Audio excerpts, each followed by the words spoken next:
So this morning, I'm out here locating the property markers for the corners of my property here in this remote area of Alaska.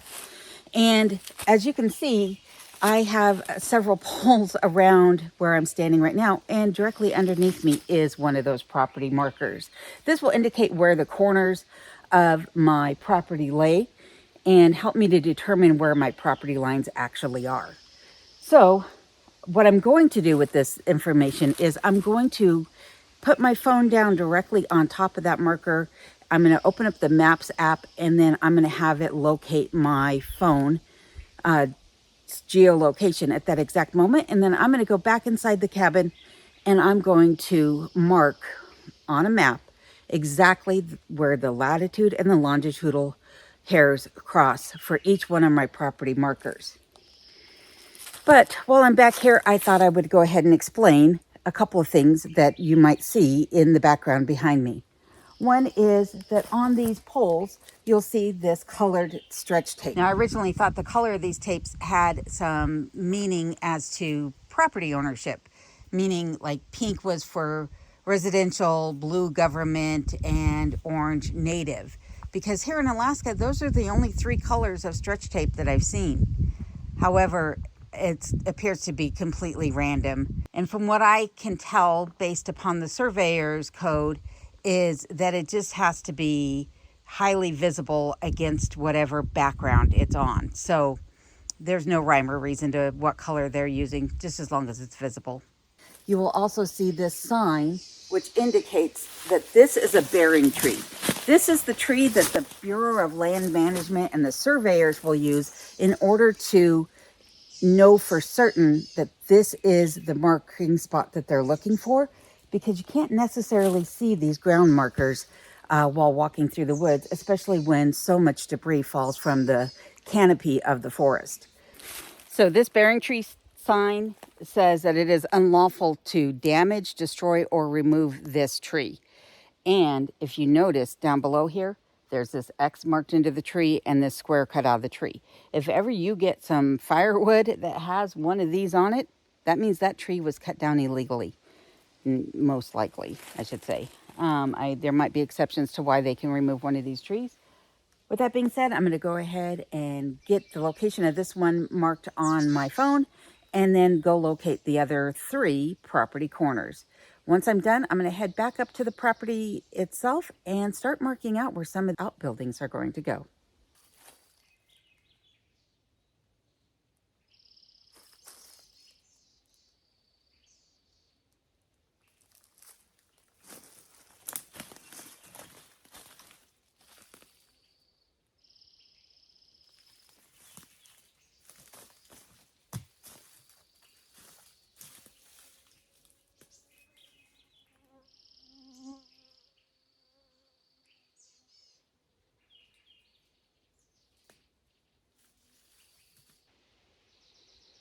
Okay, I'm hightailing it out of the woods. Do you hear that? That's probably an owl.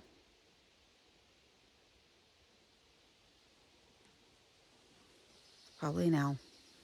Okay, I'm out of the woods. I don't know that that's an owl making that noise.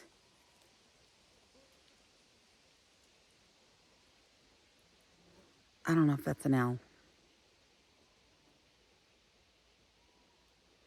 But it does go to just give me a segue into why I'm always armed.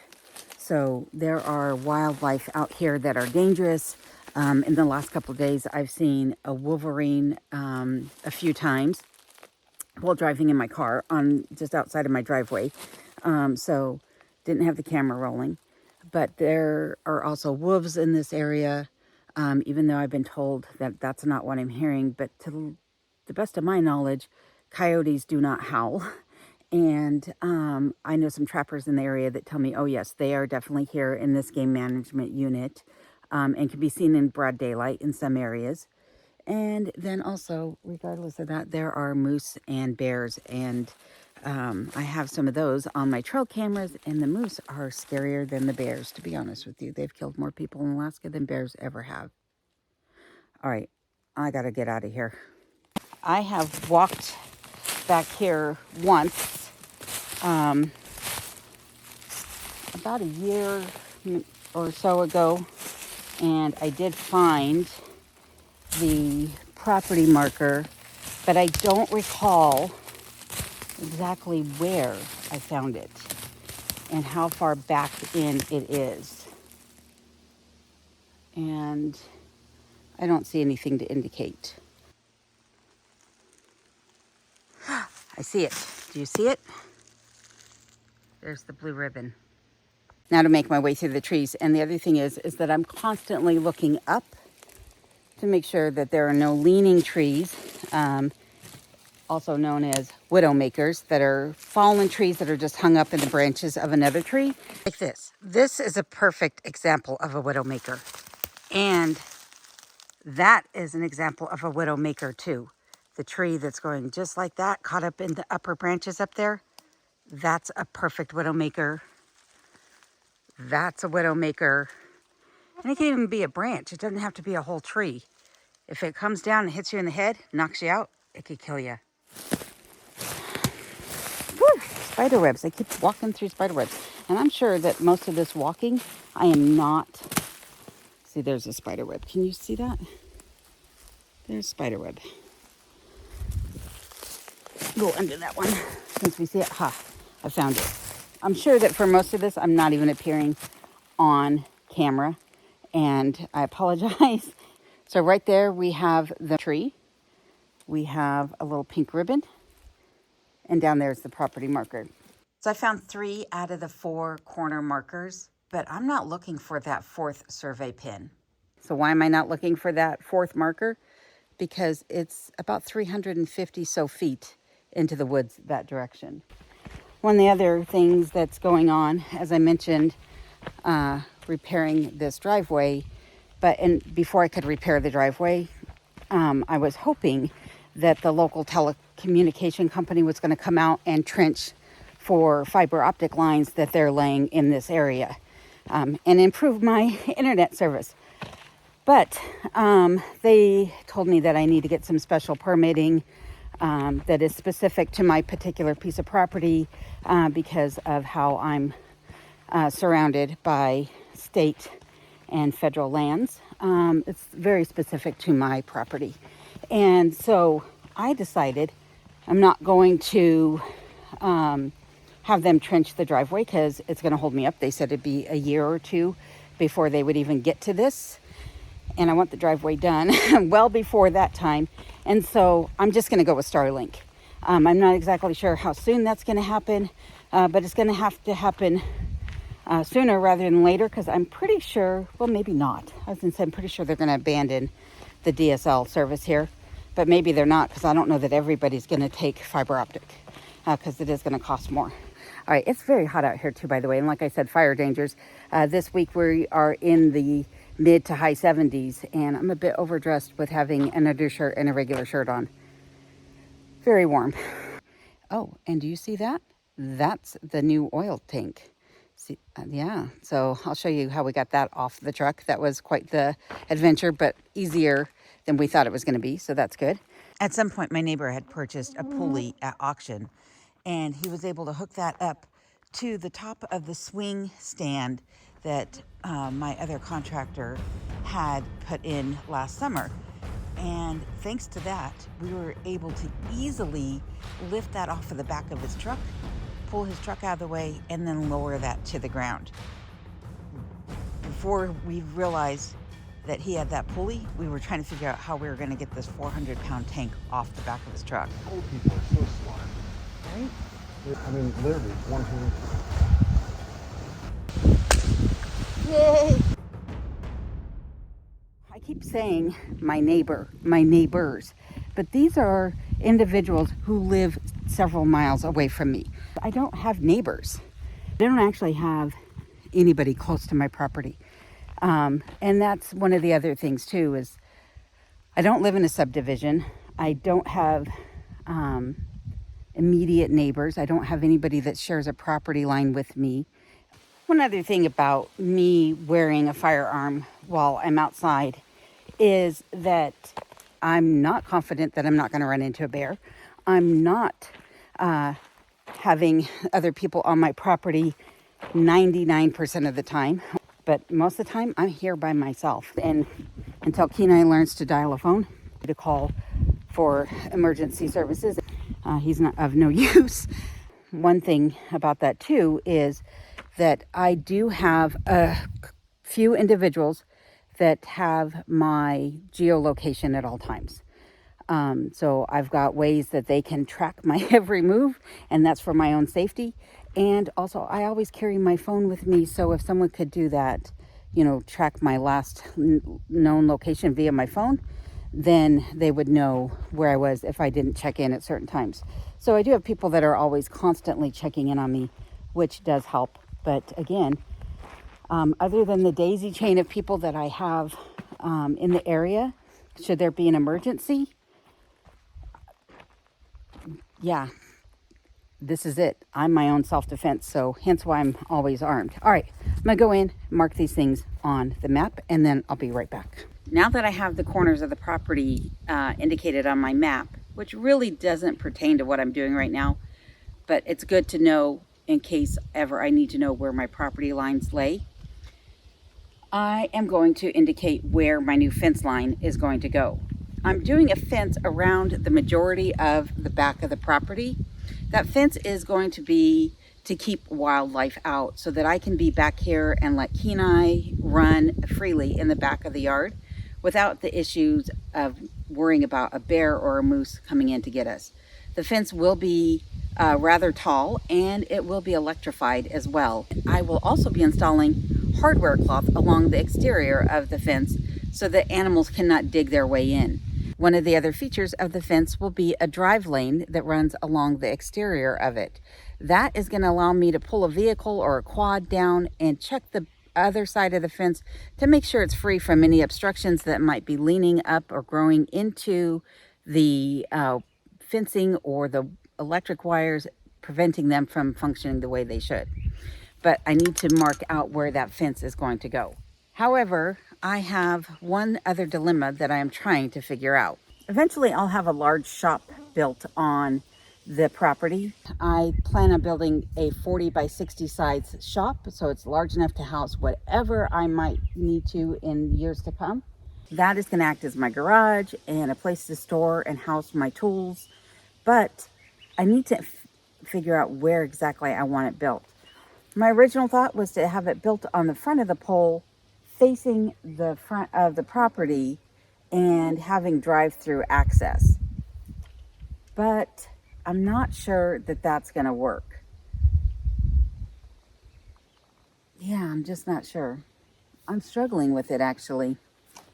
Why am I struggling with it? Is because originally I thought I wanted it to run this way, the long side going this direction, and having the peak of it facing the cabin and the woods.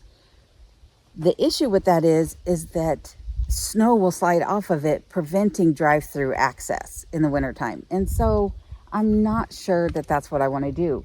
Maybe what I'll do is actually have it sit on the other side of the pole there and have it run that direction, so the same direction as the cabin, and that way it'll have drive-through access there, and then coming back out to that drive lane, and then have a gate that'll come into the back of the property.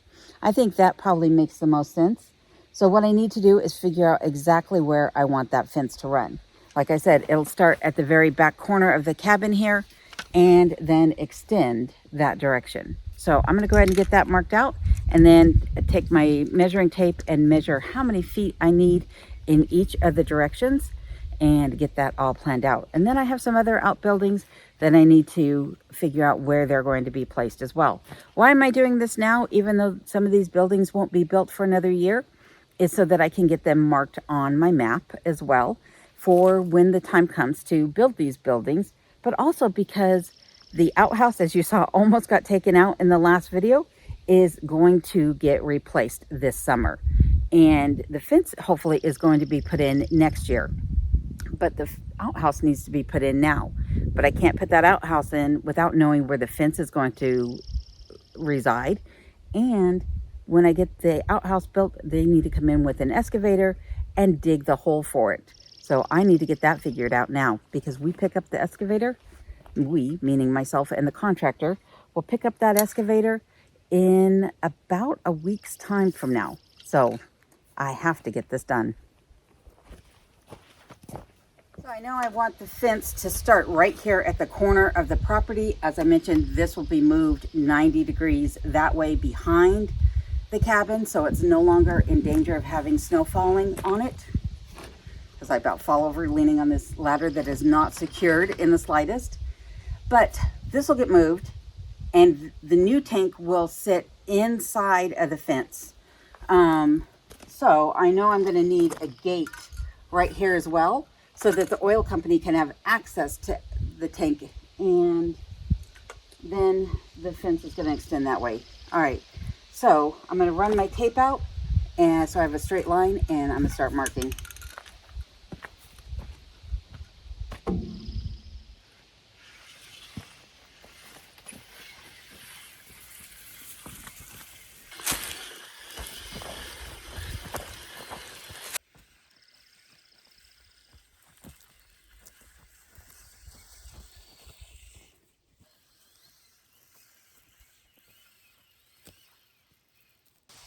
As I mentioned, this fence won't be going in for another summer, but I need to get it marked on my map. And so this is going to help me to know exactly where I'm doing so.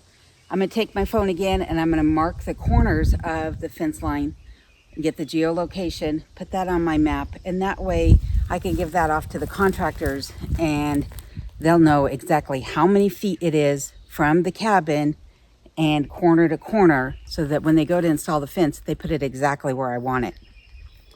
So by using the tape, I can get a fairly straight line and make sure that I'm in alignment with the cabin itself. The other thing is that I can then visualize exactly where the fence needs to end. So I've run my tape out 100 feet. Now the fence won't run that entire length from the cabin towards the woods, because I'm going to put the shop along this driveway that's coming back towards the back of the property, and that'll give me drive access through the shop and into the drive lane that's going to go around the fence. And I will then put a gate on this side of the fence so that I can enter it with a tractor or a quad or whatever I might need to for future work on the back of the property. But what I need to do now is come back in about 50 feet from the woods, so that I know where the corner of the shop will start, and then I can indicate where my fence line corner needs to be and get that geolocated on my phone. So I'm going to go ahead and track my way back in about 50 feet from where it's at right now, and then mark out my corners.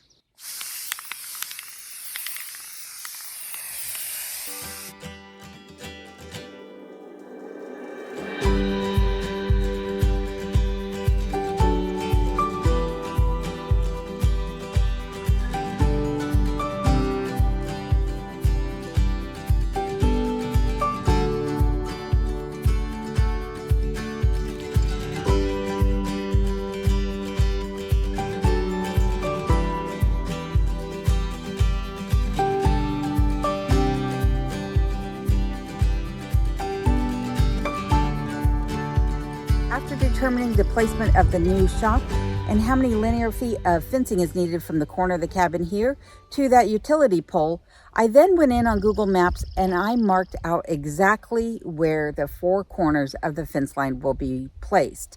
After doing that, I took their measuring tool and I measured out how far it is from the corner of the cabin to where the fence line will end, and then beyond that to allow for an exit of that drive lane that will be coming around the exterior of the fence itself. So with that being said, I am going to need to potentially take down some additional trees. So I brought out my tape measure so I could measure out that distance, knowing exactly how far out I need the tree line to be. And that is part of the reason why I'm taking down some trees, is for that drive lane, for the fencing, but also because I need a fire break around the cabin. It's recommended that there's at least 50 feet of available space between the tree line and your structures in order to provide an ample and safe fire break.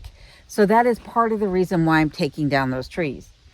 You might be questioning my logic in making this fenced in area as large as I am. But one of the reasons that I'm having it extend 80 feet from the cabin itself is because in the corner, as I mentioned, the outhouse will be going. And I need that outhouse to be a minimum of 50 feet away from my future outdoor kitchen, which will be placed essentially right here. So the outdoor kitchen will be going here. The outhouse needs to be over there in that corner. And then on the other side of the cabin will be the greenhouse, and just outside of the fence will be the future shop. That'll give me the rest of this area for whatever projects I want to put in. An orchard eventually is going to go in with a berry patch.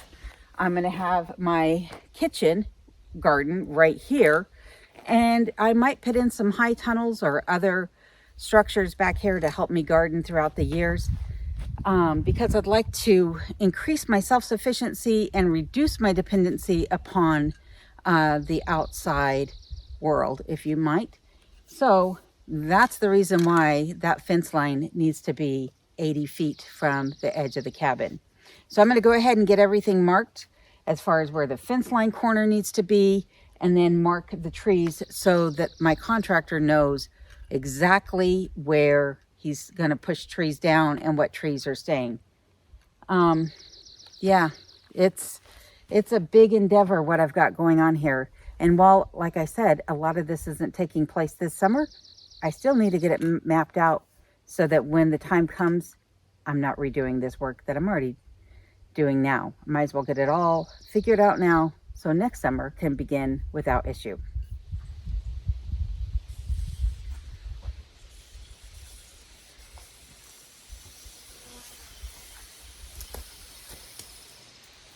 "80 feet is right here, and that lines up right there and takes me right to the tree line. But I still have a big bank of trees to take down. So let's go show you what that's gonna look like. So right there you can see the tripod, and then everything from in front of the tripod. Keep going, keep going, keep going. All of that from there to there going back has to come down. So that is a huge swath of trees. Here, that direction needs to be 100 foot of clearance.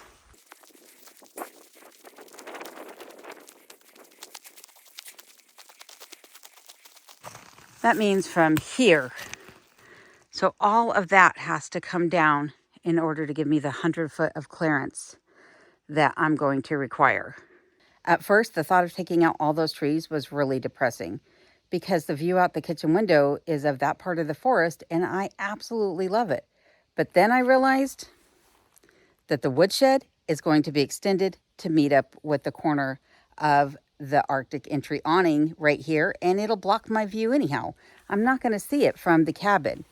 So it's fine if that comes out and goes back the additional 20 feet that it needs to. And it'll actually be good for the forest because I don't know if you can see that, but there are some dead trees in there that need to come out. And that's another reason why I might take down some trees on my property, is to clear out some of the dead standing and to improve the health of the forest itself. I'm gonna get my spray pan out and let the contractors know what additional trees they're gonna need to take down. Yikes, got a lot of work ahead of me. Right here you can see the logs that I showed in my last video that have been stacked up from the contractor crew. But if you follow me all the way back here, this is how far back I need to go.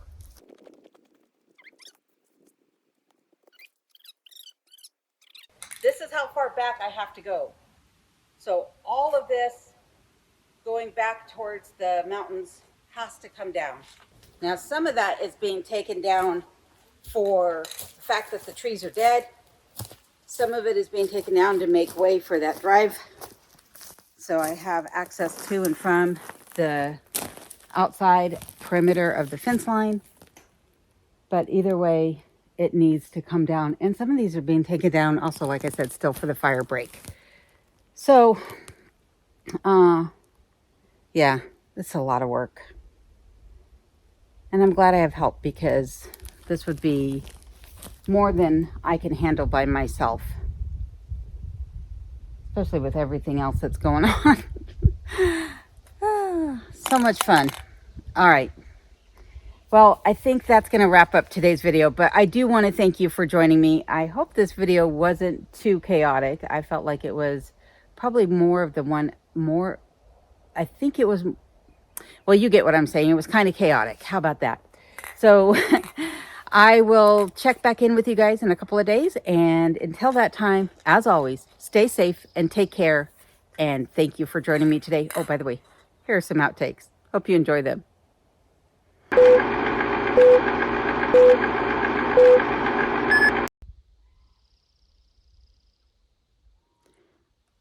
I could see why people would be freaked out. You come outside, you hear this screaming sound. It almost sounds like a person, but I know it's not. I know it's a bird of some sort. But when you're in the woods, it definitely sounds scarier. All right. Back up to the cabin now that I'm out of the woods. The ravens are making it hard to concentrate. I've determined that I need 80 feet of fence line from the corner of the Arctic entry out towards the trees behind where I'm standing. So that means I have to go 50 feet more into the woods. That just doesn't seem right, but it is. And I'm going to need an additional 20 feet on top of that for my drive lane. That can't be right. I'm going to measure this a different way. Now I have the camera set up right at the edge of the tree line. And based upon the measurements I took on Google Earth, this should be 100 feet from where the camera is sitting to the edge of the cabin. You know, I wrote down my notes here. I wrote down my notes, and you see this right there at the bottom where it says 100. You have to excuse my dirty fingernails. That's from digging in the dirt. That 100 is not off of the Arctic entry. That 100 is off the edge of the cabin. So I got a mosquito. Ugh, I'm gonna have pink hair from killing him in my hair. Oh my goodness. I sprayed my face and hands, but not my scalp. Oh, he got me good. Oh, goodness. Maybe I do need to go spray my hair. But anyhow, the 100 is off of that line, not that line. With that being said, I'm going to go ahead and get this one. Hush. You guys are super cute, but really. Thank you.